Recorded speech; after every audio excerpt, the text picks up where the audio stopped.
Donc, notre étude de ce soir est dédiée à Gad Yaakov ben Esther Sarah pour sa refoua shlema. Amen. Amen. Et nous allons tout de suite partager l'écran.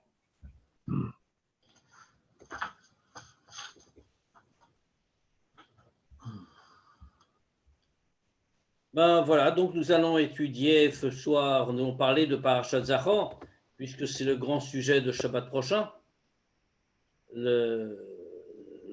Puisqu'on aura 2 Sifrei Torah, donc le Shabbat avant Purim. Donc on va parler de Parashat Zachor. À la takana shel kriyat Parashat Zachor, à propos de la takana, de cette ordonnance des Chachamim, qui est en fait, c'est une ordonnance de la Torah, puisqu'il y a ici quelque chose de plus, en dehors de l'ordonnance des Chachamim, sur toutes les parachiotes qu'on rajoute au cours de la période, comme la semaine dernière, Parashat Shkalim, Parashat Zachor est une obligation de la Torah. Donc, sur cette takana, en tout cas, de lire la Parashat Zachor, Shesh likro batorah beshabbat shelifne Purim, qu'il faut lire le Shabbat qui précède Purim. Et à Parashat Zachor et Asher asa lecha Amalek, cette parasha-là, qui nous enseigne, souviens-toi de ce que t'as fait Amalek. Alors, Shoel à Magen Avram. Là-dessus, le Magen Avram pose la question suivante, grand décisionnaire. Are, yesh mispar mitzvot shel srira, ke srirot asher tzarech laskir bebrachot kriyat shema ou bekriyat shema. On sait que de manière générale, il y a plusieurs mitzvot qui sont des souvenirs, des choses dont il faut se souvenir. Par exemple, dans les brachot du Shema, dans le Shema lui-même, il y a Matan Torah, Maaseh Amalek, l'histoire d'Amalek, donc l'histoire de Myriam, Shabbat, le sujet de Shabbat, que Dieu a créé le monde en 6 jours et s'est arrêté de créer le 7e, Maaseh Egel, l'histoire du veau d'or, Umadua tiknu likro batorah dafka et parshat Amalek, velo besrirot acherot. Donc la question du Magen Avraham est très simple. On voit que la takana de lire, c'est une takana des Chachamim. Si on dit que Parashat Zachor, c'est un ordre de la Torah, c'est parce que la Torah nous-mêmes fait obligation constamment de nous souvenir de lui. Mais la takana en soi, l'ordonnance de lire ce Shabbat qui précède Purim, la Parashat de Zachor, c'est quelque chose qui nous vient des Chachamim. Ce quelque chose qui nous vient des Chachamim aurait pu s'appliquer à n'importe lequel des autres souvenirs qui nous sont imposés, comme on l'a dit. Matan Torah, comme on l'a dit, Matan Torah, ou l'histoire de Myriam, ou du veau d'or, etc., ou la sortie d'Égypte. Pourquoi est-ce qu'on fait une lecture spéciale, une srira spéciale pour Amalek? Veu Meshiv. Et le Magen Avram répond. Il dit chez Matan Torah Yeshlanu Chagatzeret. Pourquoi est-ce que pour Matan Torah, on n'a pas un ordre particulier de lire une paracha en plus pour s'en souvenir? Parce qu'on a une fête. Il y a une fête tous les ans qui revient, c'est Shavuot, on va faire ça de toute façon. Voadin Shabbat, c'est pareil pour le Shabbat. On ne nous ordonne pas de nous souvenir de Shabbat au travers d'une lecture particulière, parce qu'on a Shabbat concrètement chaque semaine. Maaseh Myriam, Maaseh Egel, Lotiknu, Mipnei Shayagnu, Tan Shel Israël. Donne une autre explication. Pour 2 autres cas, l'histoire de Myriam et l'histoire du veau d'or. Alors, l'histoire de Myriam, c'est quand elle a dit du mal de Moshe Rabbeinu, et qu'à cause de ça, elle a été frappée de la lèpre, et que le peuple juif a dû attendre qu'elle guérisse 1 semaine dans le désert. Et donc, ça fait partie des choses dont il faut se souvenir. Et il y a aussi le veau d'or. Alors, dans tous les cas, on voit que les deux, l'histoire de Myriam et l'histoire du veau d'or, n'ont pas fait l'objet d'une takana, d'une ordonnance de lire une paracha spéciale. Mipnei she'agnutan shel Israël, ça c'est pour une autre raison. Parce que dans tous ces cas, on est en train de dire du mal des Juifs en réalité. Myriam, on est en train de dire que voilà, elle s'est mal comportée, et je ne parle même pas pour le veau d'or, où on est en train vraiment de dire comment les Juifs ont fait une erreur. Ach lichora, Ein ze tshuva maspeket. Donc là, il répond à sa question en réalité. Je rappelle, la question de Magan Avraham, c'était, on voit qu'on a plusieurs choses dont il faut se souvenir, comme c'est écrit dans plusieurs endroits. Or, on fait une paracha spéciale sur Amalek, qu'on va lire ce Shabbat, mais on ne fait rien sur le reste. Matan Torah, l'histoire de Myriam, Shabbat, l'histoire du Vaudor, et le Magan Avraham demande pourquoi on ne le fait pas pour les autres, uniquement pour Amalek. Donc, il répond à sa manière, encore une fois, c'est un décisionnaire de la halacha, et donc il dit, Matan Torah, on ne le fait pas parce qu'il y a Shavuot qui le fait tout seul, Shabbat, on ne le fait pas parce qu'il y a le Shabbat qui le fait tout seul. Quant à Myriam et au Vaudor, on ne le fait pas parce que c'est dire du mal de l'ensemble du peuple juif. Donc, on ne le fait que pour Amalek. Mais le rabbi vient et dit, ça ne suffit pas. Cette réponse n'est pas suffisante. Qui gam les gabé maasé Amalek. Areyeshno Purim. Parce qu'en réalité, on aurait pu répondre pareil pour Amalek. Pour l'histoire d'Amalek et la fête de Purim. La fête de Purim qui arrive juste derrière, de toute façon. À Kachour, les Srirat ou les Mechiat Amalek. Or, la fête de Purim est liée au souvenir et à l'effacement d'Amalek. Vafa kriya shel Purim hi aparsha la milchemet Amalek. Va y avoir Amalek. Et même d'ailleurs, la lecture de la Torah qu'on va faire Purim, en dehors de la lecture de la Megillah, il faut aussi une lecture de la Torah. Eh bien, dans la Torah, qu'est-ce qu'on lit? On lit la guerre contre Amalek. Pourquoi? Parce que Purim est lié avec Amalek. Aman est un descendant d'Amalek, fait tentative d'extermination du peuple juif. C'était une histoire d'Amalek. Yoter Mikar, encore plus que ça. Parashat Zachor, Nikret Dafka Beshabbat Shelifne Purim. On voit encore plus. La paracha de Zachor, qu'on va lire ce Shabbat, est lue précisément le Shabbat d'avant Purim. Kered Elo Tigdom Asia les Srira. Pourquoi? De telle manière, nous disent nos Chachamim, pourquoi on doit le lire maintenant? Pour qu'on ne fasse pas passer l'action avant le souvenir. Pourquoi? C'est quoi l'action? C'est Kloma Purim ou Asia, Shela Srira, Shebe Parashat Zachor. Va arriver Purim. Purim, c'est la victoire du peuple juif contre son ennemi ancestral, contre Amalek. Donc, dans ce cas-là, disent nos Chachamim, c'est à ce moment-là qu'on doit lire la paracha de Zachor, parce qu'on ne doit pas agir avant de se souvenir. Donc, on va d'abord lire pour se souvenir, et après on agira en effaçant Amalek. Madoua et faux, dans ce cas-là, on a reposé la question d'une autre manière. Puisque Purim nous rappelle l'effacement d'Amalek, comme on vient de le montrer. Madoua et faux, Yeshra betakana miuchedet shel kriyat zchichat Amalek. Pourquoi est-ce qu'on a besoin d'une takana spéciale pour nous dire de lire qui nous dit de lire la paracha qui se souvient d'Amalek? Ad asher shabazu nikret Shabbat parashat Zachor vekadome, au point que ça a donné son nom à ce Shabbat. Ce Shabbat, on l'appelle Shabbat parashat Zachor. C'est-à-dire que c'est important. Or, on voit que Purim en tient lieu déjà. Mikach Mouvan, de là on comprend. שהתקנה של פרשת זכור לא נקבעה רק משום שאין זמן מיוחד להזכרת מעשה עמלק. Donc de là on comprend que cette takana de Parashat Zachor n'a pas été fixée uniquement parce qu'il n'y a pas de moment particulier pour se souvenir de ce qu'a fait Amalek. Et là, משום שבסחירת מעשה עמלק יש מעלה מיוחדת על פני הסחירות האחרות, mais pour une autre raison. On est obligé de dire que si on doit la rappeler maintenant, c'est parce qu'il y a une qualité particulière dans ce souvenir-là par rapport à tous les autres de tous les divers actes qui ont jalonné notre histoire. Viesh Lavin, et c'est précisément ce qu'il faut comprendre. Maou amyuchad besrirat maase Amalek l'umat shara srirot. Qu'est-ce qu'il y a de particulier? Qu'est-ce qui différencie la mitzvah de se souvenir de ce qu'a fait Amalek par rapport à tous les autres souvenirs qu'on doit avoir? Asher mishum kach, nikbea dafka lesrazu kriya muchedet, que pour cette raison-là, on a fixé pour ce souvenir-là en particulier une lecture de la Torah spécifique, ce qu'on n'a pas fait pour le reste. Roradarba, et même on devrait dire que c'est le contraire.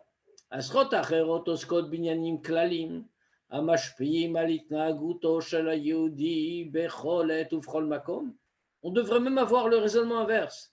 Les autres souvenirs parlent de choses très générales qui influence le comportement du juif en tout lieu et en tout temps.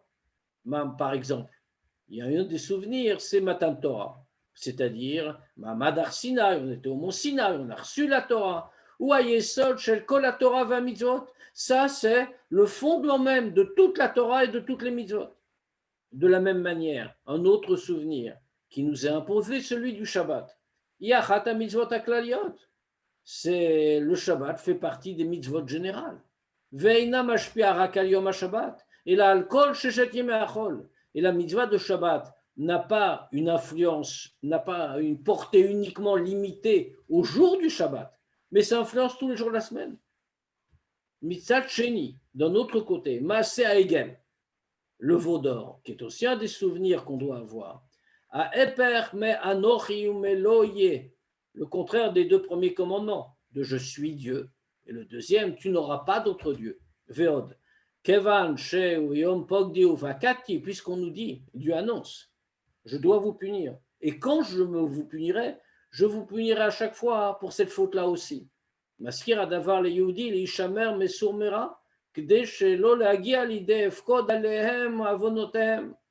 alors donc, au contraire, c'est quelque chose de très général qui concerne chaque instant, puisque ça rappelle aux Juifs qu'il doit se garder de toutes les interdictions pour ne pas en arriver au point où Dieu va se souvenir des fautes.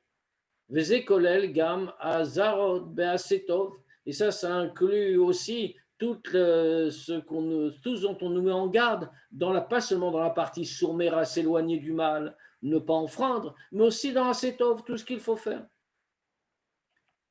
Va filou maase Myriam. Cette remarque-là, on peut la faire aussi pour l'histoire de Myriam.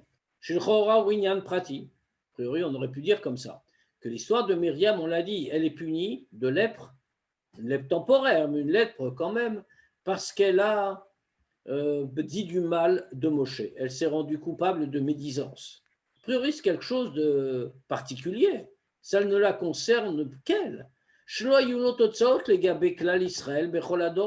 C'est quelque chose qui n'a pas eu apparemment de conséquences pour les Juifs dans toutes les générations. Mais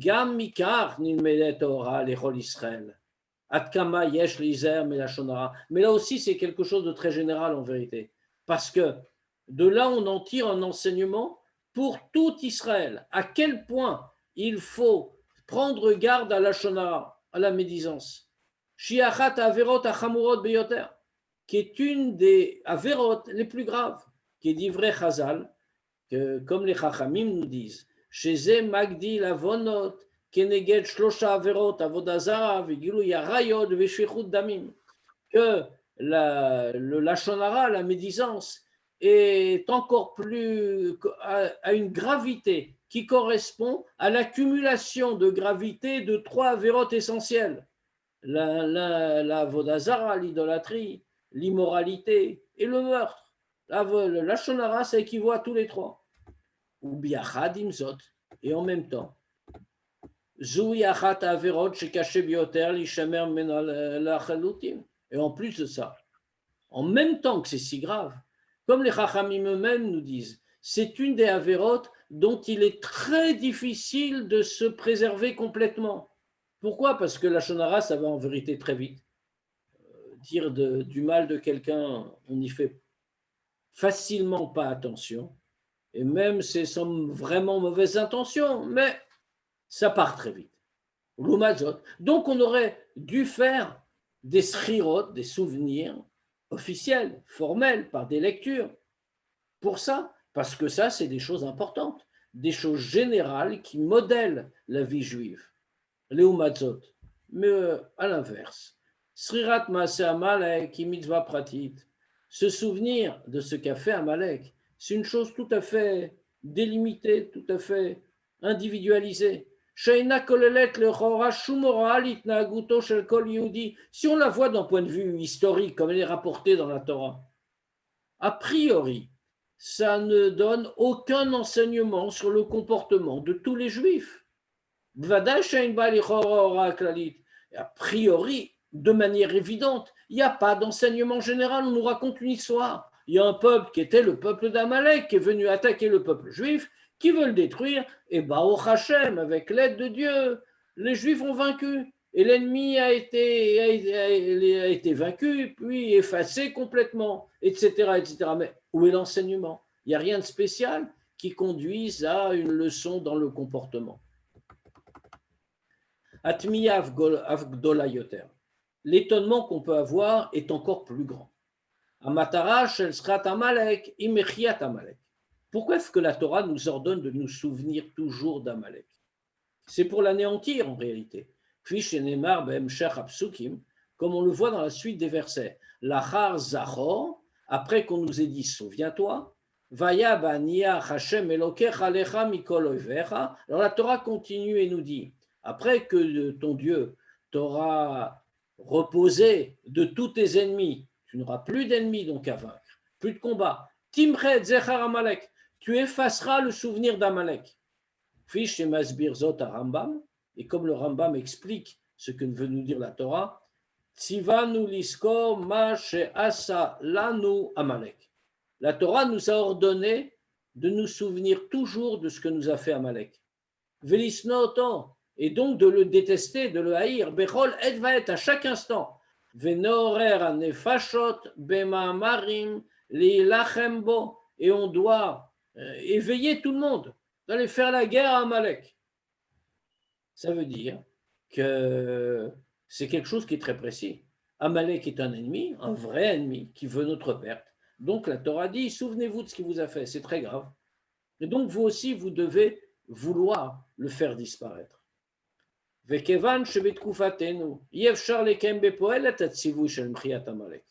a juste un problème, c'est qu'en notre temps, il est totalement impossible d'accomplir ce commandement d'effacer Amalek. Pourquoi? Premièrement, mitzvat mechiyat Amalek chalara kasher Israël mitzvim aladmatam matzav shel menucha.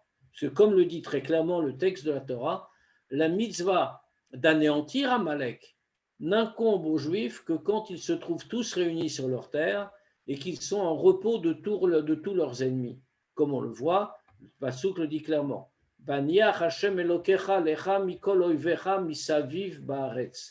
Quand Dieu t'aura fait te reposer de tous tes ennemis alentour dans le pays. Autrement dit, on est tous dans le pays, on n'a plus d'ennemis. Donc, cette condition déjà n'est pas remplie. Mais une deuxième condition. Même si ces conditions avaient été réalisées, de toutes les façons, on n'aurait pas pu accomplir l'anéantissement d'Amalek. Pourquoi?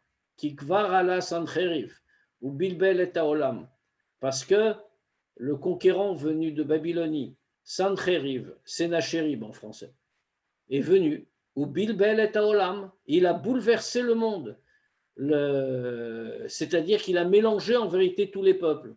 Les peuples de l'Antiquité ont été emmenés ailleurs. Autrement dit, les Égyptiens d'aujourd'hui ne sont pas les descendants des Égyptiens de l'époque, etc. Pour tous les peuples, là où Sancheriv, là où Sénachérib est arrivé, il a exilé tout le monde, déporté tout le monde, ce qui fait qu'il n'y a plus de généalogie fiable. Bilbel et Taolam, il a bouleversé le monde. Or, il y a une loi qui nous dit Vechol de Parish, Meruba Parish. Celui qui se sépare d'une foule, par exemple, on considère qu'il s'est séparé de la majorité de cette foule. Maintenant que tous les peuples sont mélangés, parmi eux, il y a Amalek. Donc, quelqu'un qu'on voit, a priori, on ne considère pas qu'il fait partie d'Amalek, puisqu'Amalek n'est pas la majorité. Il fait partie d'un autre peuple. Donc, fait irretrouvable. Les fisé yotse shishrat Amalek betkoufatenu einakshua lemase. Donc il en ressort très clairement qu'en notre temps, ce souvenir d'Amalek ne conduit pas du tout à une action. Velam rosot. Donc on aurait pu s'en passer. La lecture aurait pu être faite pour une autre mitzvah qui sont plus importantes que celle d'Amalek qui est très spécifique. Et en plus ici, la mitzvah de souvenir d'Amalek n'a pas de concrétisation de toutes les façons. Pourtant, on voit quoi? On voit que malgré ces obstacles, on a malgré tout fixé un souvenir précis, une lecture de la Torah pour cela, et en un Shabbat particulier. Pourquoi donc?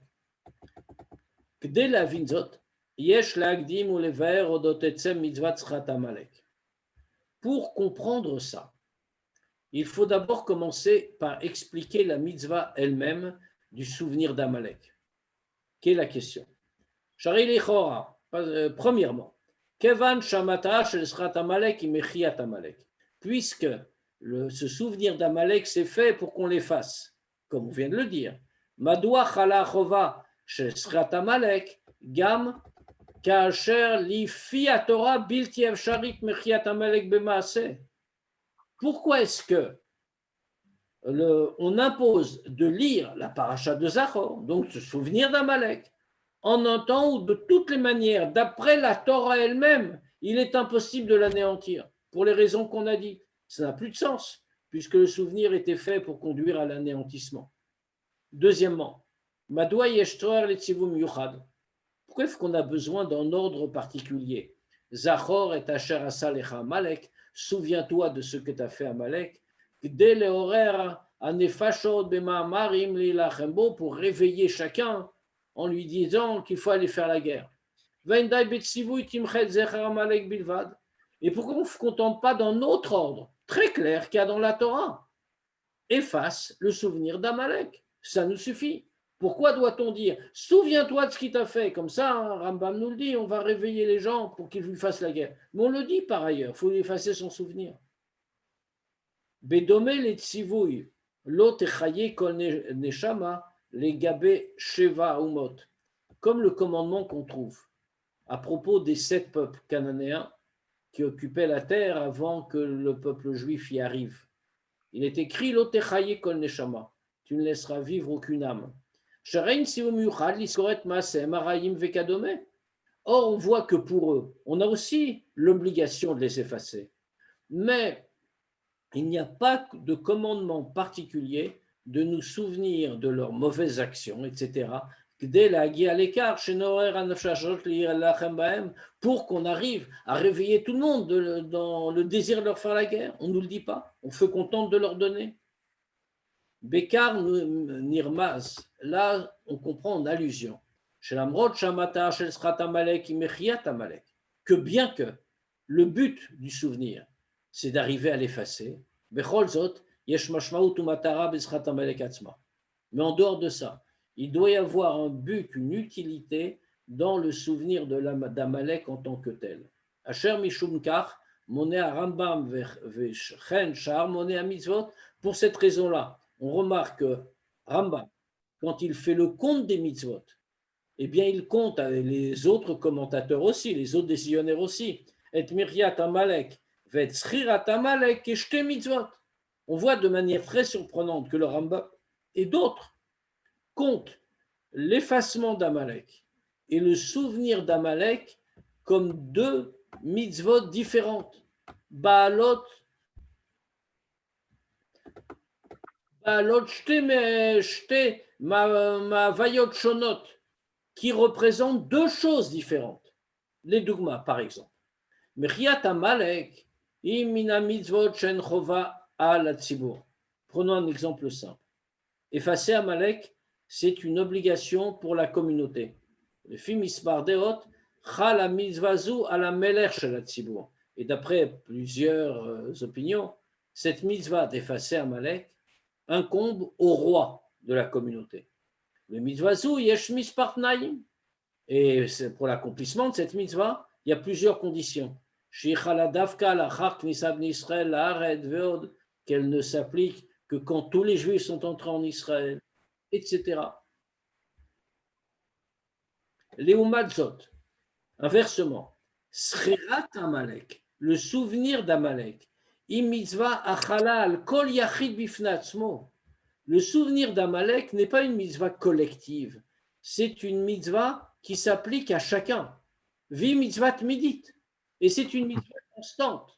Bechol makom ufrolzman, elle ne dépend pas du temps et du lieu. Elle ne dépend pas du fait qu'on soit ou non en Israël, par exemple. C'est constant. Vainyan amusag b'emtsaout srat Amalek atzma ou inyan klali batora. Et ce qu'on obtient par l'intermédiaire du souvenir d'Amalek même, c'est quelque chose de général dans la Torah. Mais à srirot, à acherot, sheuskeru leel, en bien plus que toutes les faits qu'on obtient des autres souvenirs qui nous sont imposés, comme on va l'expliquer plus tard. Donc maintenant, on comprend quelque chose.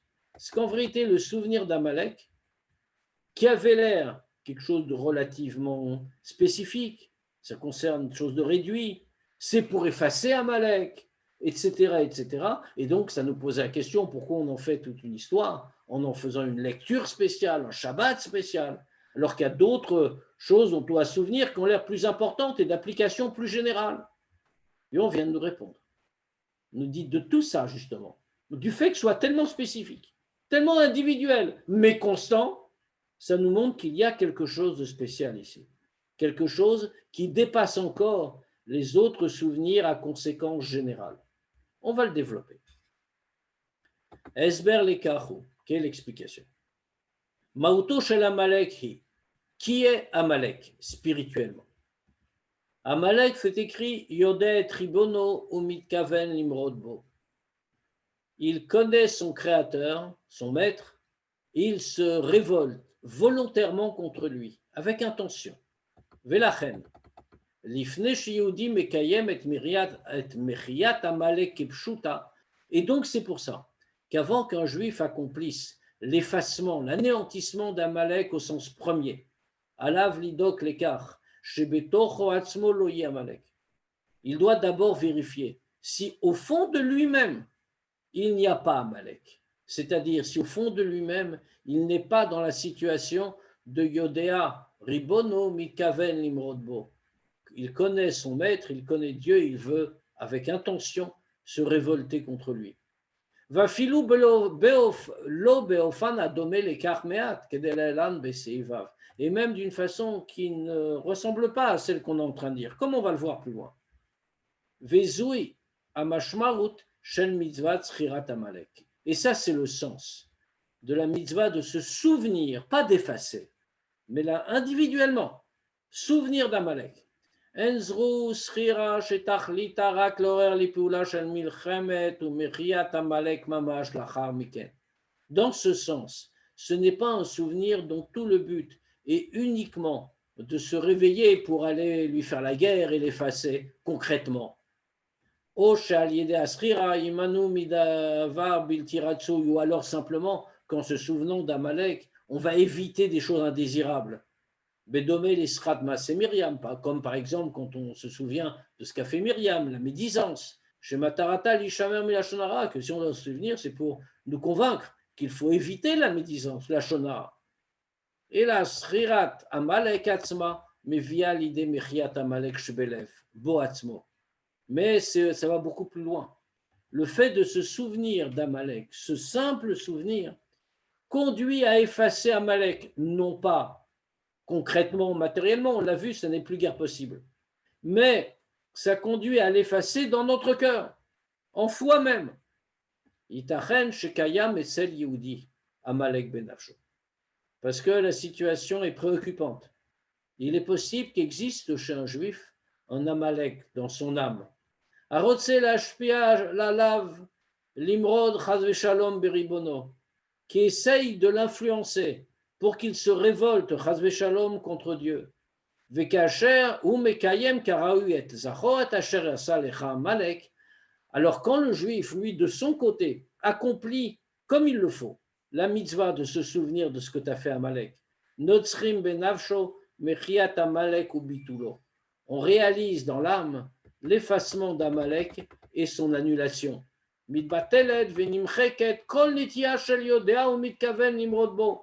Ça s'annule et ça s'efface. Toute tendance dans le juif à connaître Dieu et à vouloir se révolter. Vous les fils, Nitan Avin, Madoua Kshura, Davkas, Razul et Kriam Yuchedet Batora. Et maintenant on comprend pourquoi, justement, c'est ce souvenir-là qui est lié avec une lecture spéciale dans la Torah. Parce que c'est la Torah qui domine le monde en réalité. La Torah est le plan du monde. C'est elle la structure du monde. Et donc la Torah, c'est celle qui domine toute l'existence du monde. Qui dit vrai Chazal ayadouim à la pasuk, laquelle gomer alay, comme les Chachamim l'expliquent à propos du pasuk, laquelle gomer alay. Velachen, kasher kochim Et donc, pour cette raison-là, puisque la Torah domine le monde et le modèle en réalité, quand on attache le souvenir d'Amalek avec une lecture dans la Torah, puisque la Torah, c'est elle qui conduit les choses fondamentalement, alors ce souvenir-là concrétise l'anéantissement d'Amalek dans l'âme, pas matériel bien sûr, on l'a dit, ce n'est pas d'actualité, mais dans l'âme, on peut le faire. זהו גם אחד ההסברים לכך, שקריאת פרשת זכור היא לדעת רוב הפוסקים מצוות עשה מן התורה. Ça, c'est aussi une des raisons pour lesquelles la lecture de la paracha de Zachor, d'après la plus grande partie des décisionnaires, c'est une mitzvah de la Torah, et pas seulement une ordonnance des Chachamim, comme les autres souvenirs. אחת המעלות של מצוות דאורייתא על פני מצוות דרבנן. Une des supériorités des mitzvot édictées par la Torah directement par rapport aux mitzvot ordonnées par les Chachamim. Ish mitzvot d'oraita mashpiot yoter al ubetoch haolam. C'est parce que quand c'est une mitzvah directement donnée par la Torah, alors ça a plus d'influence sur et à l'intérieur du monde. Kifi ayadua al acharonim amachivim et adibur al afrana sheisure d'oraita em isure chefsa. Que comme fait connu ce qu'expliquent les décisionnaires plus tardifs, qui nous font mieux comprendre ce que signifie une interdiction de la Torah. Qu'est-ce qu'ils nous disent? Ils nous disent qu'une interdiction de la Torah, c'est ce qu'on appelle Issur Chefza. C'est une interdiction qui porte sur la chose elle-même. Autrement dit, quand ça vient de la Torah et que la Torah interdit, elle ne fait pas qu'interdire à l'homme. Tu n'as pas le droit d'utiliser ça, par exemple. C'est l'objet ou l'acte qui devient en soi interdit. Adavar asur naaseh metouav. Ça même, ça change la nature de l'objet. Il porte sur lui une interdiction de la Torah, il devient répugnant. L'objet a changé. Veilu isuré des rabanan hem les fi kamadeot, alors que les interdictions édictées par les chachamim, d'après en tout cas plusieurs opinions, hem isuré gavra bilvad. Ce ne sont que des isuré gavra, des interdictions à l'homme de faire ça ou d'utiliser ça, mais pas une interdiction qui transforme l'objet et en fait quelque chose de répugnant. Dans ce cas-là, les chachamim ont interdit cela à l'homme. Mais l'interdiction ne s'applique pas aux objets eux-mêmes, mais à l'homme qui va s'en servir ou non. Amalash fait le côté supériorité de la mitzvah édictée directement par la Torah. Amalash el mitzvot de Rabbanan, al pnei mitzvot d'Oraita. Maintenant, inversement, il y a une qualité des mitzvot de Rabbanan, des Chachamim, par rapport à celle de la Torah, qui est d'ivrei Chazal. Comme les Chachamim le disent très clairement eux-mêmes, Arevim alay divrei sofrim yoter me divrei Torah. Dieu dit, les paroles des sages sont plus douces pour moi que les paroles de la Torah. Ibeika le gabé à Gavra. Mais ça même, c'est par rapport au Gavra, par rapport à l'homme. Même ça a l'air de dire que les mitzvot des Rabbanan sont plus grandes d'une certaine manière. Mais c'est par rapport à l'homme. Qui bécu un mitzvot shosifu Rabbanan. Pourquoi? Parce que quand on accomplit des mitzvot que les chachamim ont rajouté, mitbatet ha'arivut va'tshuka liot eved Hashem, ça s'exprime toute la douceur et tout le désir d'être un serviteur de Dieu. Asher mevakesh milchat trila legzor alenu gzerot, que a priori Dieu, c'est Dieu qui le demande, qu'on décrète de nouvelles choses sur nous. Et ensuite, on ne s'en contente pas, on rajoute encore d'autres décrets. Ou alors on rajoute des barrières pour être encore plus sûr qu'on va respecter ce que Dieu veut. Il faut encore ajouter. Il faut encore ajouter. Dans les mitzvot édictés directement par la Torah, qui donc ont une influence plus forte sur le monde.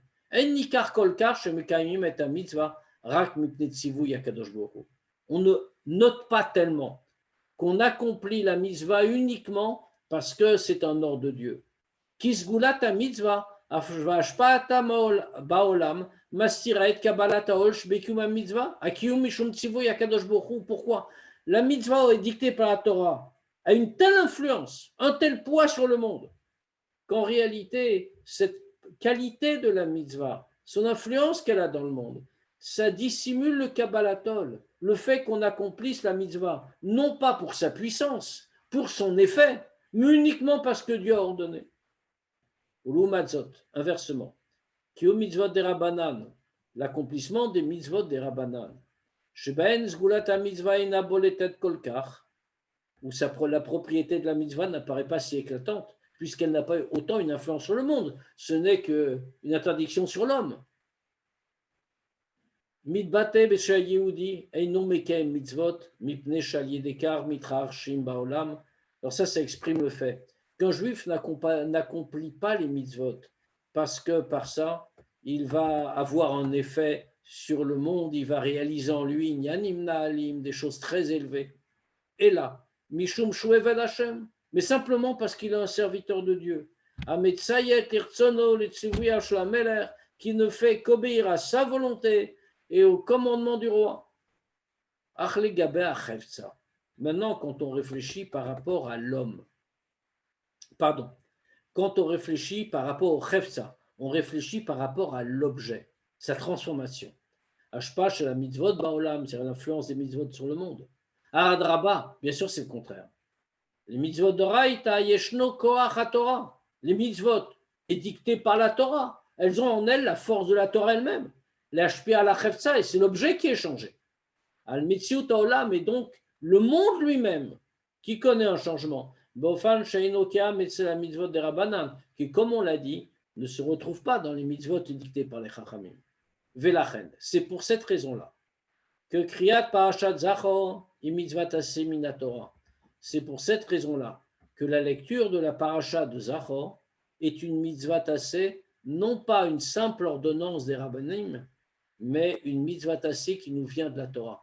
Parce que Anotenet Koach Nosaf Lekar, qui donne une force supplémentaire chez Srirat Amalek Takshim et Mechiat Amalek, que le souvenir d'Amalek va concrétiser son effacement. Binyanenu, Ana Amalek Shebe Adam, dans ce qui nous concerne, bien sûr, pas le Amalek extérieur, pas le Amalek matériel, mais le Amalek que nous avons en nous-mêmes, que nous pouvons avoir en nous-mêmes.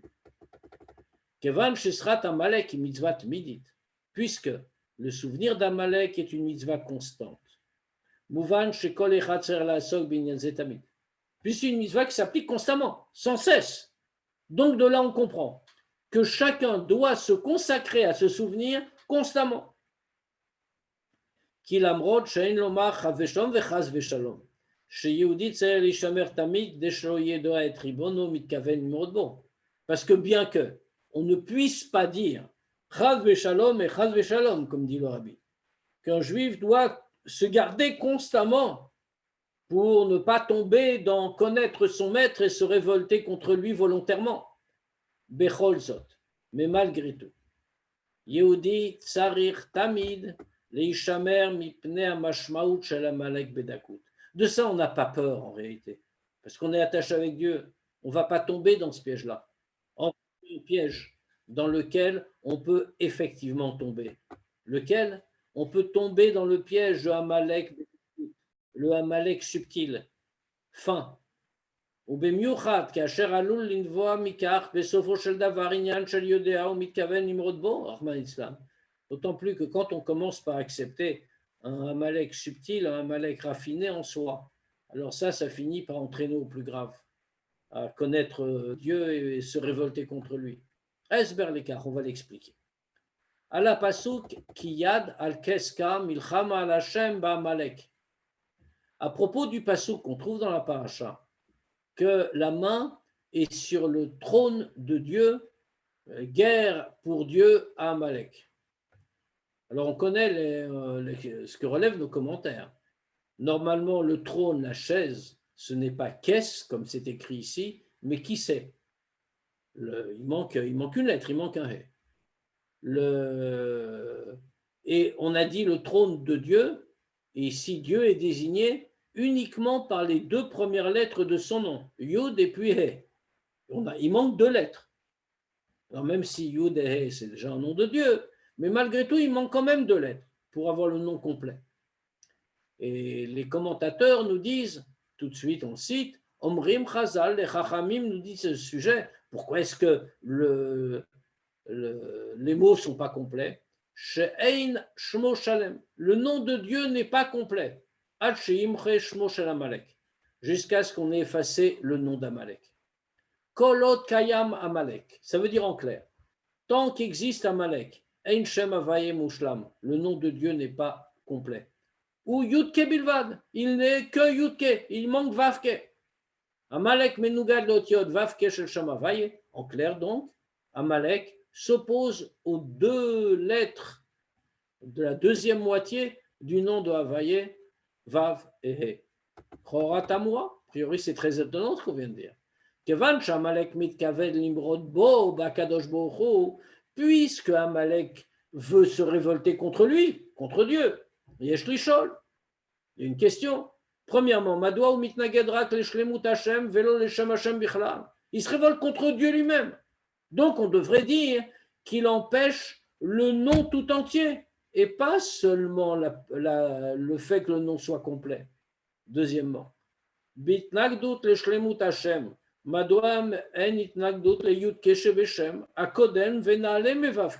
Qu'est-ce qu'on a dit? Qu'est-ce qu'a? Il y a les deux premières lettres, donc fait les deux dernières auxquelles il s'oppose. Mais déjà, il ne s'oppose qu'à la moitié du nom. Pourquoi pas à Yudke? Les deux premières lettres sont plus hautes, elles sont supérieures spirituellement aux deux suivantes. Alors pourquoi est-ce qu'il a choisi les deux suivantes? Troisièmement, Adraba, Kasher Nishar Yudke. Arenishar Shem Shalem, Meshivat Hashemot Shainam Nimchakim, tant plus que s'il veut s'opposer à Dieu, comme on le dit.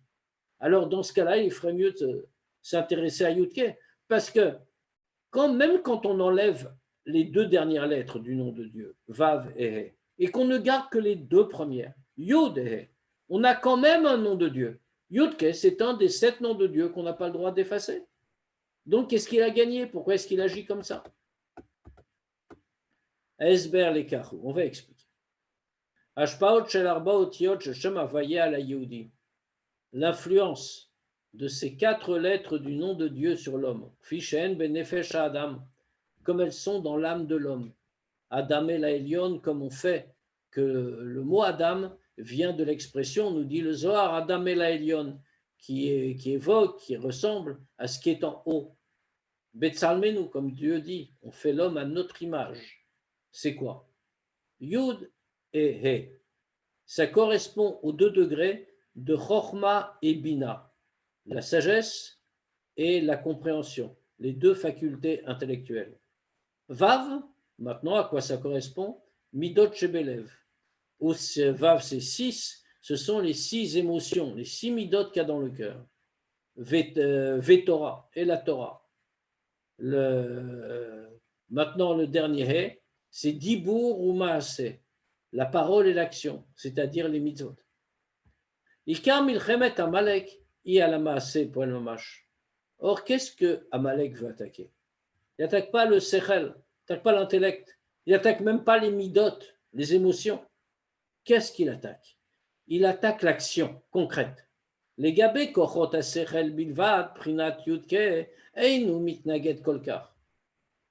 Pour le sechel, pour l'intellect, Amalek ne les attaque pas tellement. Bien sûr, il préfère tout avoir à son service, mais il ne va pas s'en prendre directement. Lo kolkar irpat lo sheyudi yodet ribono sheshra kavana belokut. Ça ne le dérange pas qu'un juif connaisse Dieu, qu'il ait la compréhension de la divinité. Aval, mais ce qui le préoccupe, Einu rotse. Il ne veut pas que cette compréhension ait une influence sur la suite, c'est-à-dire sur les sentiments dans le cœur. Ces sentiments qui vont avoir une conséquence sur la pensée, la parole et l'action. Prinat Vavke, justement. Vadraba, au contraire. Et c'est bien ça le plus grave. C'est qu'alors la révolte est encore plus dangereuse, plus grave. Fiche Moudgash, Bidivre Chazal, comme les Chachamim le font comprendre. Il dit Yoda et Tribono, il connaît Dieu, connaît son maître. Achlam Rodzot, Mitkaven Nimrodbo. Bien qu'il le connaisse, c'est-à-dire qu'il est Yudke, il a la compréhension, il a la sagesse. Malgré tout, Mitkaven Nimrodbo, il se révolte volontairement contre lui. Parce que dans son cas, que s'est-il passé? La connaissance n'a pas eu d'influence sur le ressenti. Val kochot amarshava adibur va'amaase, et donc pas non plus sur ce qui en découle, la pensée, la parole et l'action. ובפרט זה של עמלק, שהעניין של יודע את ריבונו אינו מביא לידי קבלתו, לפחות בהטעם לידיעתו. Et ce point-là de Amalek, c'est-à-dire que connaître Dieu, ça ne le conduit pas à la soumission à Dieu, ou au moins selon sa connaissance, au niveau de sa connaissance, être soumis comme il comprend. Ari Kabbalatol mechayevet et kiyuma Torah. Alors, parce que le Kabbalatol, ça, la soumission, ben, ça implique de respecter la Torah et les mitzvot. Et kacher Kabbalatol guma, et quand le Kabbalatol, quand la soumission à Dieu, l'acceptation du joug, comme c'est le bon mot, est défaillant, dans ce cas-là, il ne s'est pas révolté contre Dieu vraiment. Peut-être un peu faire, peut-être. Mais de manière fine et subtile, c'est déjà le début de la révolte. Et sur ce détail-là, sur ce point-là, chacun doit faire attention. Il doit s'assurer qu'il n'a pas été touché. Pas de défaut.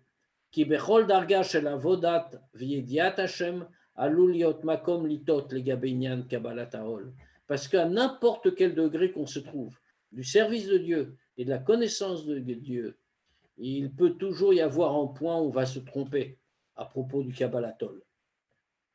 Bekar, Nitan Lehavin, comme ça, on comprend Madoua Itrarsham Milchemet Amalek Bederer Betsetrem Mitzraim Lifne Matan Torah. Maintenant, on comprend pourquoi historiquement ça se passe comme ça.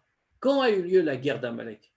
Non pas avant, mais juste à ce moment-là, quand les Juifs étaient sortis d'Égypte et quand ils étaient en chemin vers le mont Sinaï, c'est-à-dire avant le don de la Torah. Kol davar ou be'ashgacha pratit. On sait que tout vient par la providence divine, par ashgacha pratit. Velachen mouvan, et donc on comprend. Chez Milchemet Amalek, Itrarsha begashmeut lifne matan Torah, que la guerre d'Amalek s'est produite matériellement, historiquement, avant le don de la Torah. Mishum shamalek beruchniut mitnaged ve'eino rotse le'avshar et achidush matan Torah.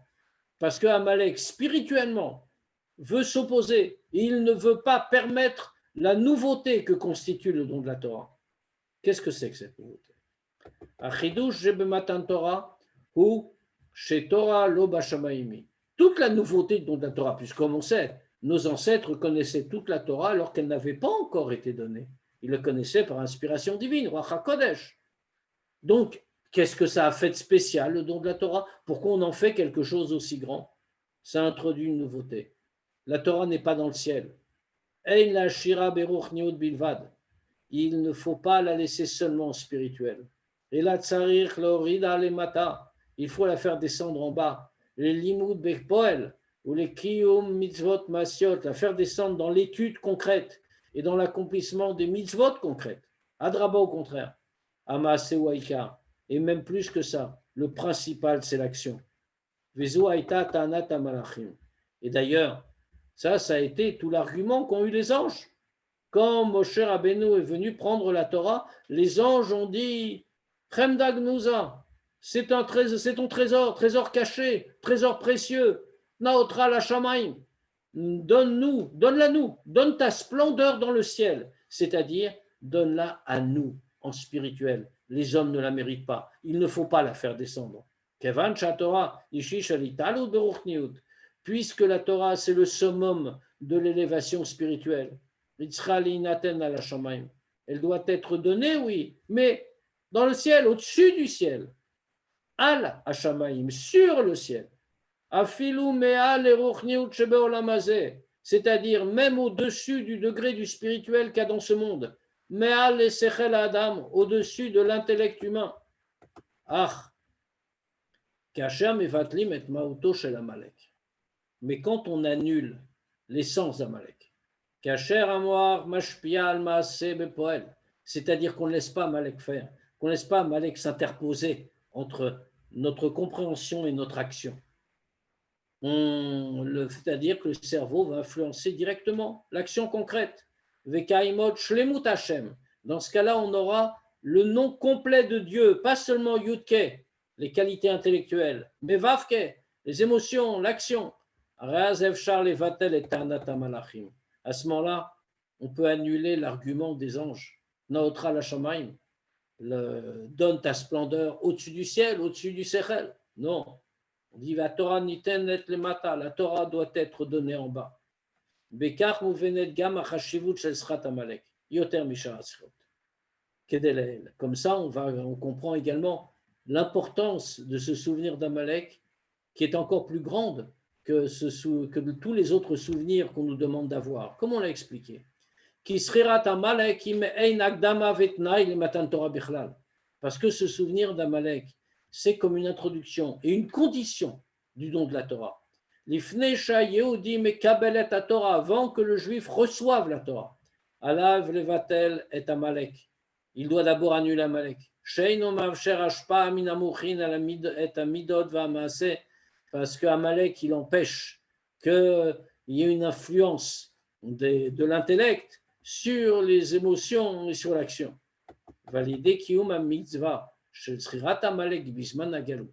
En accomplissant la mitzvah de se souvenir d'Amalek en temps d'exil.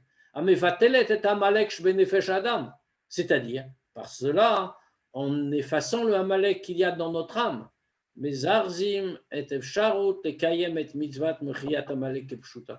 alors on hâte la possibilité que se réalise la mitzvah d'anéantissement d'Amalek au sens premier, Baolam Kulam Begashmiut, dans le monde entier et matériellement.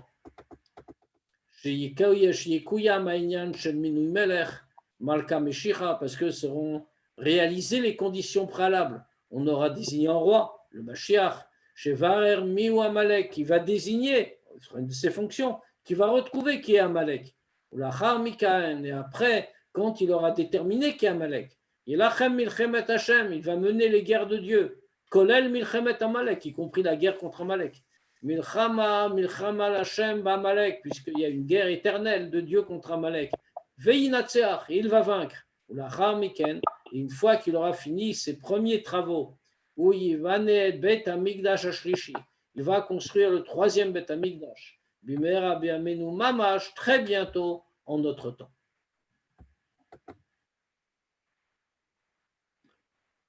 On peut poser des questions si on en a, sans hésiter. Ça veut dire quoi étudier la Torah sans soumission? Enfin, je comprends pas le fait comment on fait. On peut étudier la Torah, on peut étudier les Gemara, Niglé, Chassidut, et d'un autre côté se dire qu'on le fait juste parce que c'est beau, mais pas pour Dieu. Comment on peut arriver à ce niveau-là? C'est bizarre. C'est très facile. Donc, c'est-à-dire que c'est sans soumission. Ça veut dire le rabbi il dit il faut toujours avoir le Kabbalatol. Tu étudies, mais pour le Kabbalatol. Mais moi, je me dis, comment c'est possible de ne pas avoir Kabbalatol, en fait? Écoute, tu es heureux et ton sort est bon. J'arrive pas à comprendre, en fait, comment on peut ne pas avoir Kabbalatol. Normalement, ça doit être comme ça. Normalement, fais comme tu l'écris. On est obligé d'avoir Kabbalatol. Maintenant, quelqu'un pourrait dire, par exemple, on m'a appris depuis toujours à étudier. C'est très intéressant. Il y a une subtilité des raisonnements. C'est très beau. Et en plus, j'apprends la loi. Je sais comment me comporter. Non seulement c'est beau, mais en plus c'est utile. Mais est-ce que c'est pour ça que je le ressens profondément? Est-ce que c'est pour ça que je vais l'appliquer constamment sans poser de questions? Ou alors, est-ce que j'accomplirai la mitzvah parce que je l'ai comprise et quand je ne la comprendrai pas, je me poserai des questions sur l'application? Bien bref, que je l'accomplis. Et puis après, je dois comprendre, bien sûr. Je vais raconter une petite histoire puisque je n'en ai pas raconté tout à l'heure. c'est une histoire très connue. Il y avait, au tout début de Chassidut, quand l'enseignement du Baal Shem Tov commençait à peine à se répandre, il y avait des chassidim qui n'étaient pas connus comme des chassidim, tzadikim nistarim, etc., qui étaient un petit peu partout dans les villages.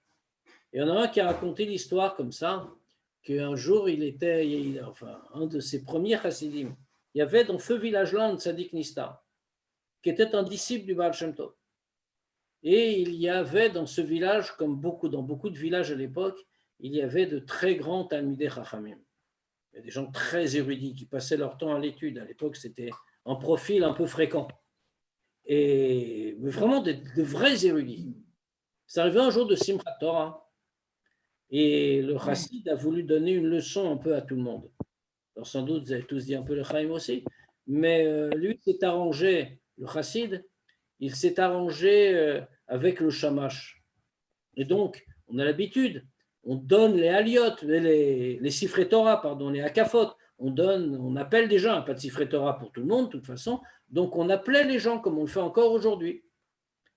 Et lui s'est arrangé avec le shamash d'une manière ou d'une autre, ou le gabaï, et le gabaï donc a appelé à un moment une des akafot, il appelle, j'appelle pour cette akafa les plus grands modestes de la chose. Plus grand anava, c'est une qualité la anava, être modeste, c'est très beau. Et alors immédiatement on a vu tous les érudits qui se sont mis à courir dans toute la choule pour aller prendre un Sefer Torah. Alors lui se tenait de côté bien sûr, puis une fois qu'ils ont chacun eu leur Sefer Torah, il s'est adressé au Rav, qui était un très grand Talmid Chacham, qui était arrivé deuxième, qui a eu que le deuxième Sefer Torah et pas le premier de la Hakafa. Et donc il lui dit comme ça très gentiment, il lui dit, cet akafa était pour les gens les plus modestes, les plus anaves de la chose. Donc, or j'ai remarqué que vous êtes arrivé le deuxième. Donc j'imagine que vous êtes le deuxième plus modeste de la chose. Or le Rav, il s'énerve. Mais il dit, mais pas du tout. C'est qu'on m'a gêné quand je suis venu. Normalement, j'aurais dû avoir le premier, c'est moi le plus modeste. Mais il y a eu un petit incident qui a fait que je suis arrivé en deuxième.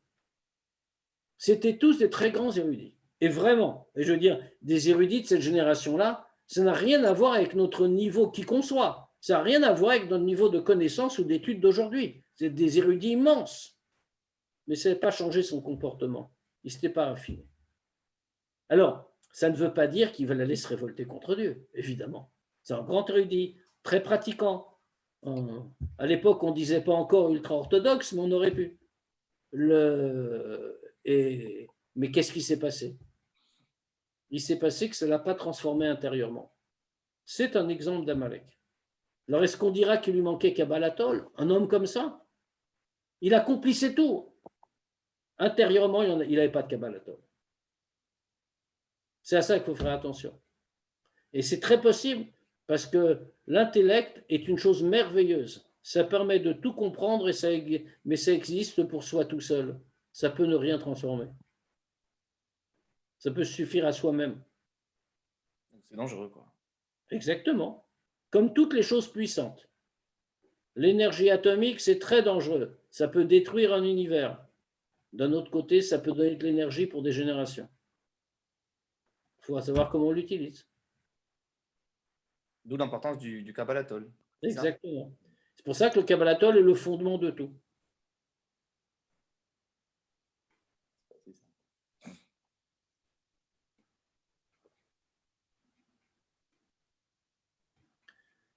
Bon, bien écoutez, il ne nous reste plus qu'à aller vaincre Amalek.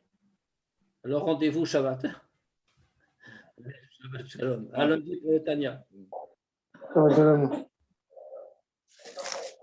Razak, good Shabbos. Shabbat Shalom.